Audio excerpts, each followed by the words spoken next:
We're just delighted that today's guest on the KTM Summer Grill can actually be here with us on the eve of Christmas to open some presents tomorrow. Tony Quinn, thank you for joining us here at speedcafe.com. Can we begin with a reflection on the crash at Townsville, how you're feeling, how the recovery is going? Yeah, well, look, I'm very glad to be here because it was touch and go for a while.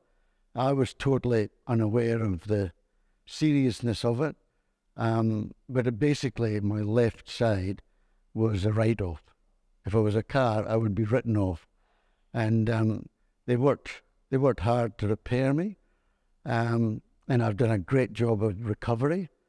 But it's still got a wee bit to go before I'm chasing young girls again. But I won't be chasing any young girls because I've got a partner of 5-6 years that would kill me if I did that. Who's been a great support? She, honestly, that's one thing that needs to be said, that Kate has just been a pillar of strength and she's been really good to me. I hear a funny story separately that you are saying that you are back and on track with the recovery and doing all the right things, and the physios and the doctors are saying it's kind of 180 and that. You have to go, yeah, it's been an absolute. I've never been in hospital since I broke an arm when I was a kid, so it was a new experience for me, and it was a horrible experience. I don't want to do it again.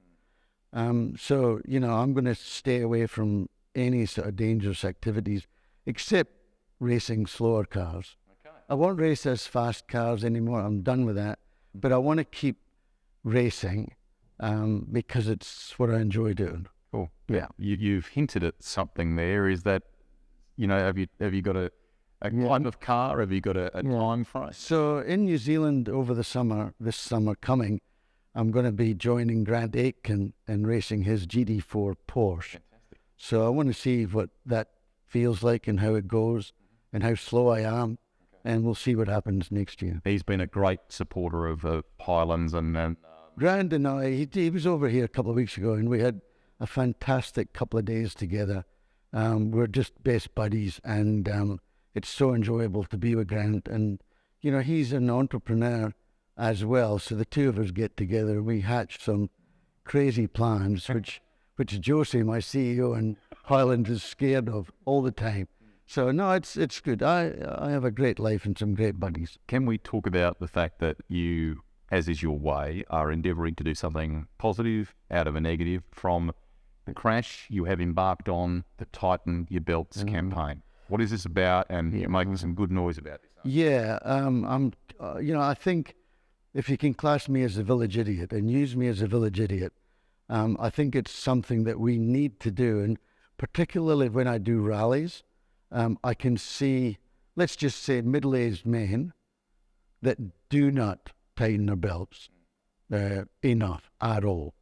And how Greg Murphy got involved in it was that I told him about it, and he was at Pukekohe V8s, and the Toyota 86 race was just about to go out on track, and he checked 4 cars, young drivers in them, and 3 of them were slack.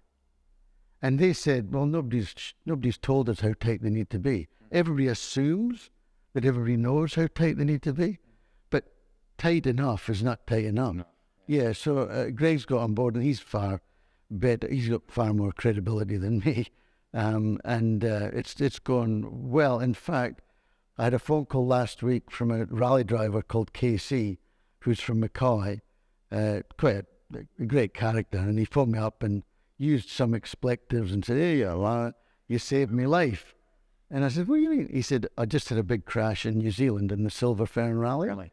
And he says, I reckon if I didn't have the belts tight enough, I would have been in a bad way. So that's one win anyway. Yeah, exactly. So, but look, it's a big message that has been forgotten about or not even focused on. People assume that guys are tightening their belts, but I can tell you, if you see the in-car footage, it ain't tight enough. And probably the reminder is in the heat of the moment, in rushing to get into the car and get out, or just pause, double check. Yeah, my procedure has always been in the marshalling area, put your belts on, tighten them up to drive around the track, warm your tyres, do whatever you do. On the grid, tighten them again. Now I've done that for years.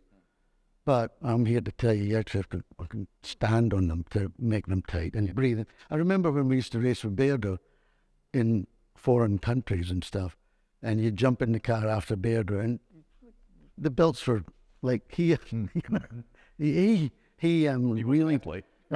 tightens his belt. So, and that's what we have to do. And you know, please everybody just take that extra minute and just tighten your belt. Well done, great interview. Let's you raised Greg Murphy there a minute ago. Can we go down that path, because legacy is huge for you, and Tony Quinn Foundation is something he's actively involved in. He's actively involved with the group over there.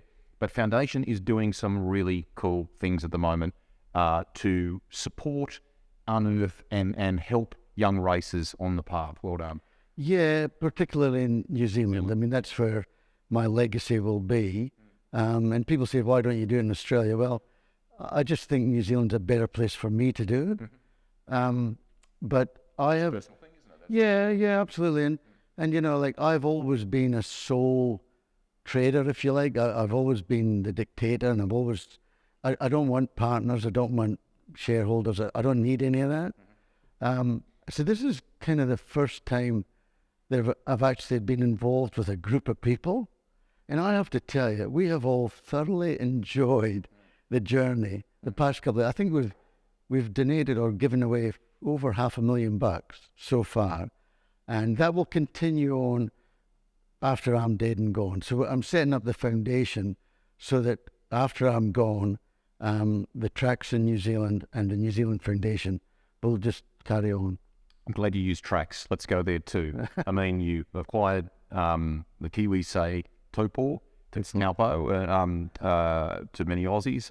Highlands is doing some amazing things, Hamptons and so on, plus Queensland Raceway here.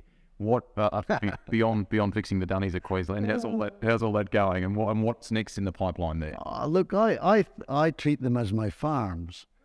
You know, like, I think as you get older, if you can afford it, people venture out and buy a farm and put some cattle on it and go out to the farm and cut the hay or whatever they do. Well, I consider my racetracks my farms, and I loved going there, and particularly, you know, New Zealand I haven't been to for a while, but I'm going there this summer. Queensland Raceway, I have loved every minute of ownership of it. I've done so many cool things. I'm fed up with people coming up and saying what a great bloke I am, because really all I've done is taken it to where it should have been anyway.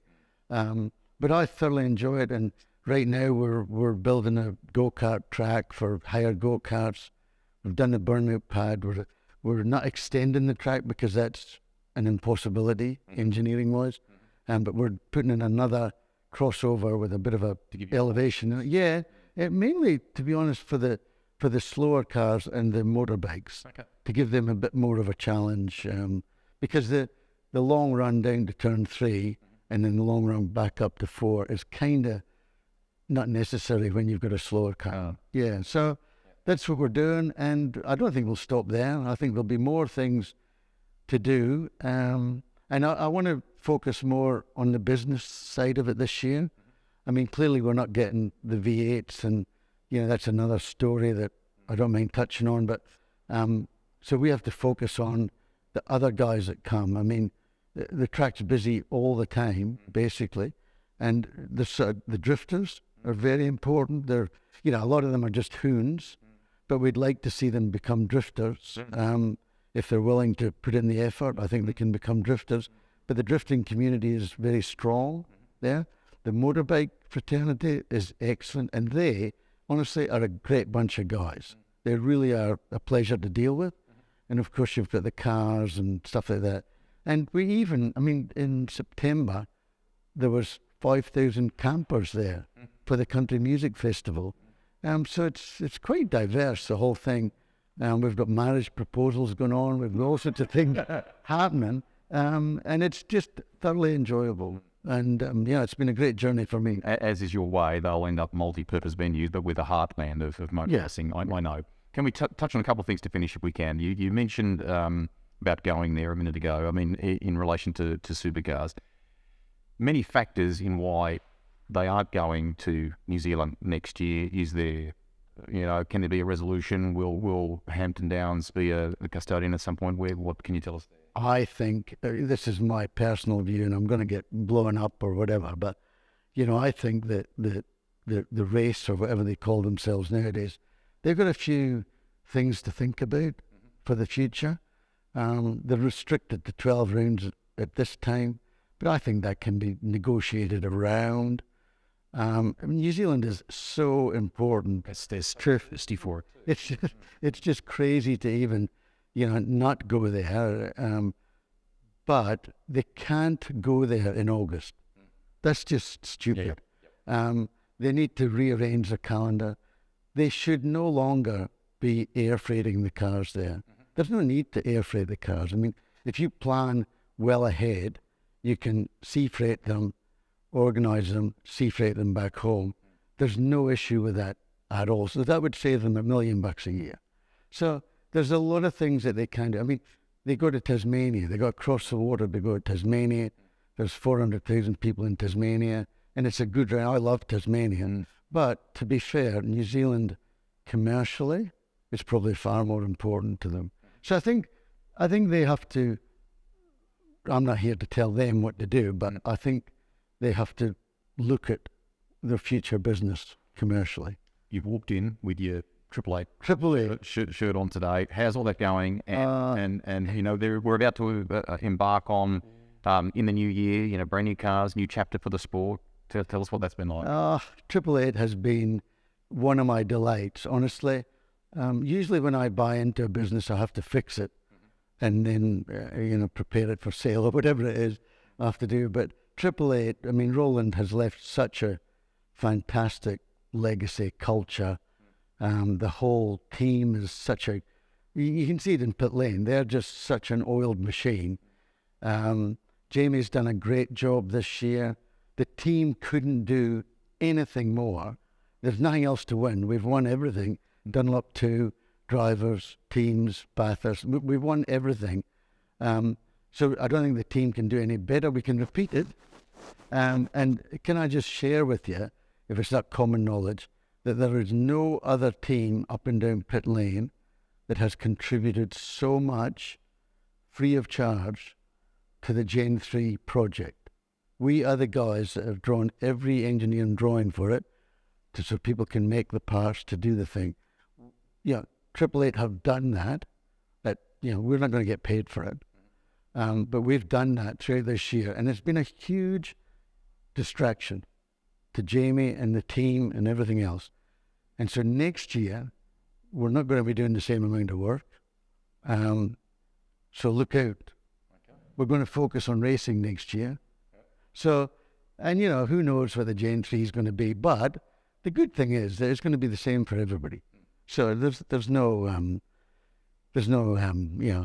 better or worse or whatever. So it has great potential to be a wonderful spectacle for the fans, I think, because of all of that stuff that you're talking about. Craig, I reckon, this is my theory. Again, I'm going to get wrapped on the fingers.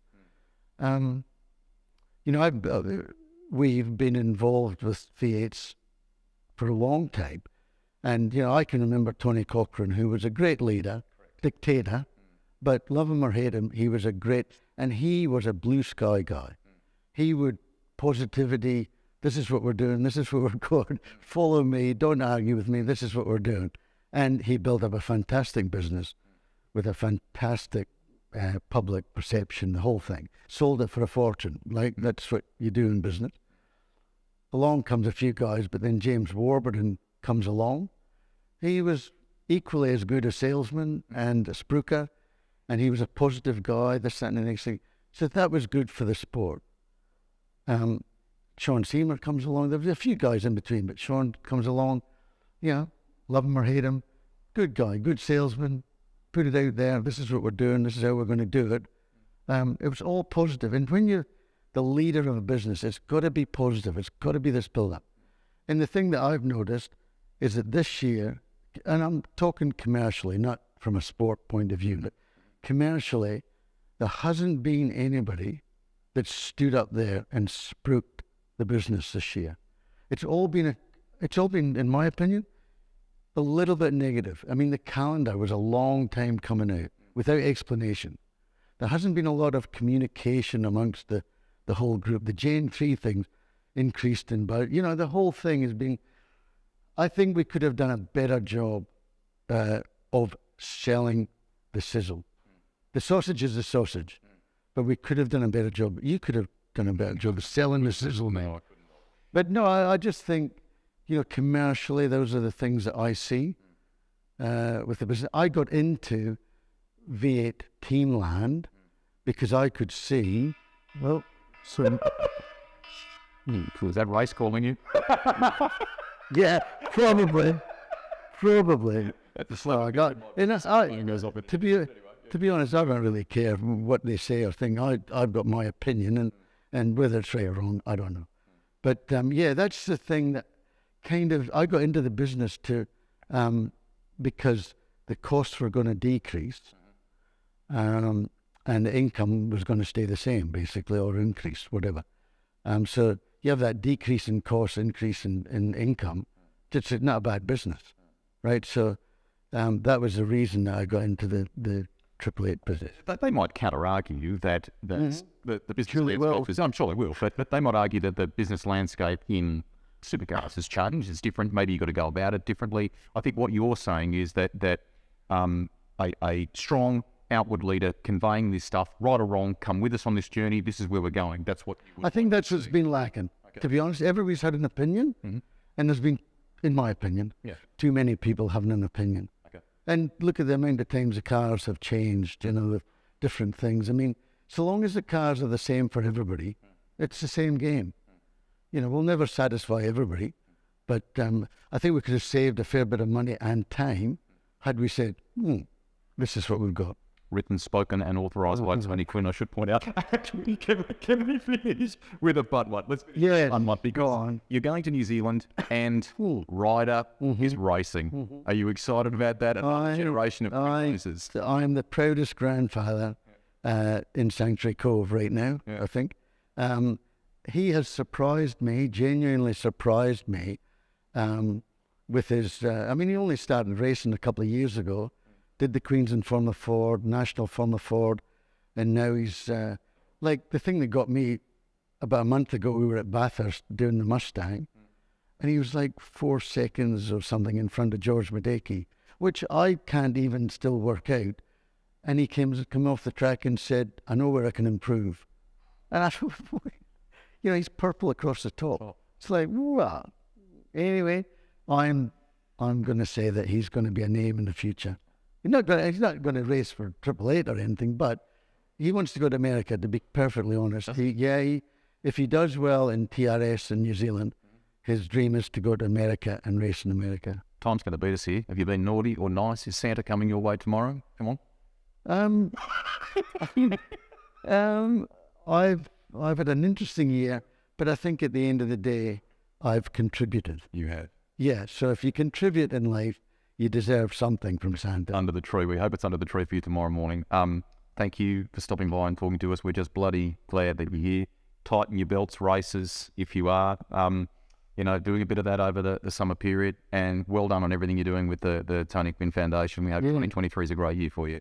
So do we. Here we are. Thank you, Mick. Tony Quinn dropping by the KTM Summer Grill here at speedcafe.com, and we will have another very special guest from the Australian, the international world of motorsport joining us tomorrow.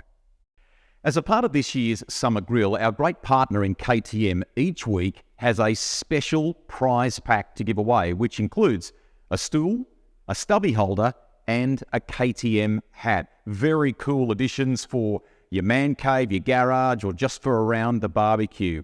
To enter, all you've got to do is head to speedcafe.com or click on the link description below, and you could be in the running. And check out, of course, tomorrow's next edition of the KTM Summer Grill right here at speedcafe.com.